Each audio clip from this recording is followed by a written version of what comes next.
Pahayag 21:3-5. At narinig ko ang isang malakas na tinig na mula sa trono na nagsasabi, "Masdan ninyo, ang tabernakulo ng Diyos ay nasa mga tao. Siya'y maninirahang kasama nila at sila'y magiging bayan niya. Ang Diyos mismo ay makakasama nila at siya'y magiging Diyos nila. At papahirin niya ang bawat luha sa kanilang mga mata at hindi na magkakaroon ng kamatayan, hindi na rin magkakaroon pa ng pagdadalamhati o ng pagtangis man o ng kirot man, sapagkat ang mga unang bagay ay lumipas na."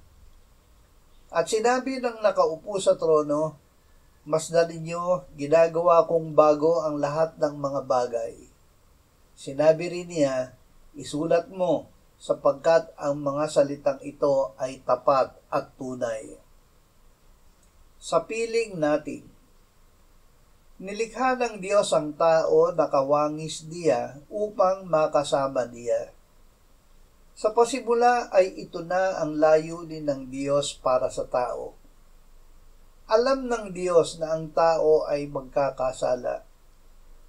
Kaya't noong una pa ay niloob na niya na iligtas ang tao sa pamamagitan ng kanyang anak na si Jesus, ang kordero na pinaslang bago itinatag ang sanlibutan.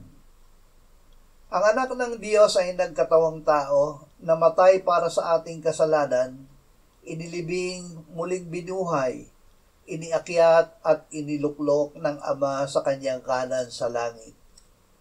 Siya ay magbabalik.